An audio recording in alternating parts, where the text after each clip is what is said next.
thing. But So I freaked out about that. I was like, God darn those.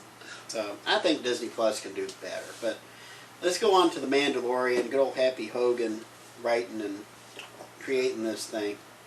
Jon Favreau. You knew. I can't remember. It seems to me like they were trying to recruit him for episode 9 of the movies, but I think he's like, no. So they offered him a show on Disney Plus instead. Budget here is ridiculously outsized, although they'll make it back easy. But but so Jon Favreau doing The Mandalorian. Have at it, guys. I know what I think, but I'm going to let you guys hash this out because I'm not a Star Wars guy. I'm not either. I'm a Star Trek guy. So. Yeah. I do like Jon Favreau. More of his swingers, made, some of the old stuff he did as far as movies goes. Of course, Iron Man was great, all that. But yeah, I don't know enough backstory to get into the Mandalorian. I don't think. Well, Jon Favreau is a master. He's knows how to tell a good story, and he's personally did this. And from what I don't know much about Star Wars, I know enough to get by. But as for like all the old books and stuff like that, all I know is that there's a lot of Star Wars fans that is really, really loving this. Nobody has said nothing bad about it. It's basically a Western type of deal. And to me, it gave me the feel of a low budget type of deal almost. I don't know how much money they spent, but it gave me the whole kind of like a low budget type of thing. I mean, yeah, there's some special effects on there, but not as much as most Star Wars movies. But I love the low-key storytelling, and it's like, yeah, I like this. This is a great bounty hunter, westernized. Now, how much information do you need as far as Star Wars history, do you need? I think that if you're really versed in Star Wars history, you'll notice all the little shout-outs that are appearing. For example, did you notice what was roasting on the spit in Episode 2? Yeah, it was one of those little... There was two little creatures with the big old ears. Now back in... That was in one of the Muppets. Yeah, those are the Muppet ones. But that was originally that was one of Jabba the Hutt's pets in Empire Strikes Back. Okay, now I'm going to ask a question here. The Mandalorians are supposed to be a race famous for being bounty hunters. Yes. Famous for being well versed in their skills, being top of their game and all this other stuff. Okay, I've seen 2 Mandalorians so far. I've seen Boba Fett, and I've seen whoever this is. Maybe it's Boba Fett. We'll get to that in a minute.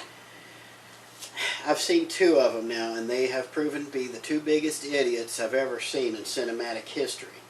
Because Boba Fett managed to catch Han Solo almost by accident in the movies. And here, this Mandalorian, spoilers throughout for the rest of the episode, by the way. This one can't seem to tie his shoes without accidentally shoving his rifle up his butt. So, like I said, I'm not a Star Wars guy, so how in the world are they getting this reputation? Because, like I said, I'm not seeing it. I mean, the Mandalorians are supposed to be the best of the best when it comes to catching people and finding people. In which case, that's a damn shame. Well, I mean, I got to admit, he is a goofball, but yeah, he is also like it's not really the way I say it, it's not really his fault. He can fight, he can shoot, but it's almost like life is also against him. So it's like he has an idea to climb up a cliff, and then all of a sudden, like a bird comes by and poops on his head, and he falls. It's almost like life is literally against him. So it's not literally his fault. It's just one of those things where it's like, fuck you too, universe. like. Okay, Episode 2. Okay. The Jawans, remember the Jawans from the first movie?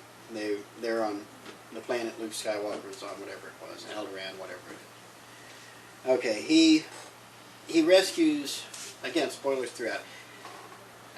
This Mandalorian rescues this little Yoda, baby Yoda thing. Whether it's Yoda or not, I don't know. Nobody's actually come out and said anything about it. I haven't bothered to search.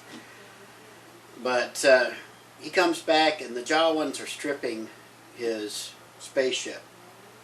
So he chases these Jawans. This brilliant Mandalorian climbs up roughly, what, 5-6 stories? That's how tall the Jawan's little tank is.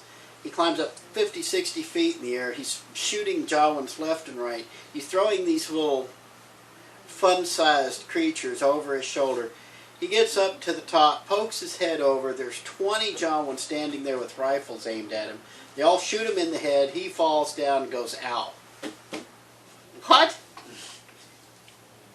Now, Chris, you're not as aware of this yet. Chris, we've been doing this since what, March? Yeah. What's the one thing that I keep harping on over and over with all of these properties? Doesn't matter if it's Star Wars, Star Trek, DC, Marvel.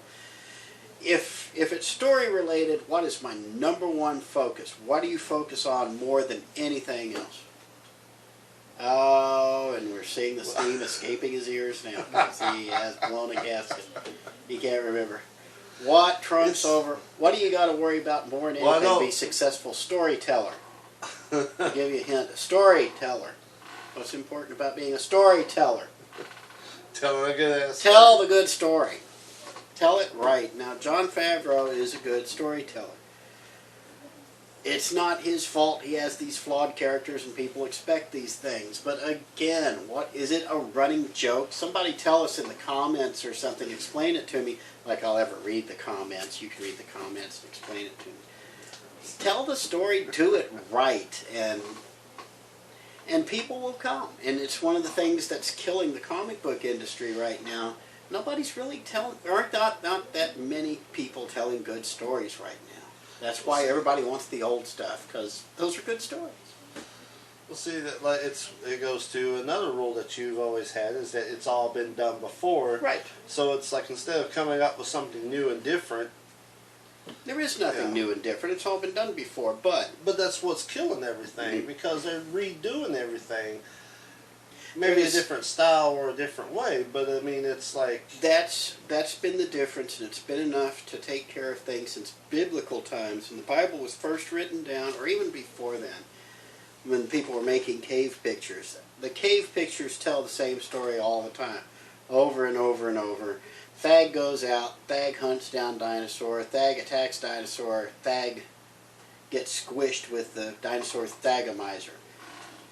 And it's the same story over and over and over. It's a matter of embellishing it, adding in details, changing the names. So instead of Thag, now he's Thog, and all this other stuff. It's the same 15 plots over and over and over and over and over again. It's a matter of how well you tell it. And that's why I keep saying it doesn't matter. If you can tell it's derivative, you're not doing it right. Yeah. See? Makes sense. Okay.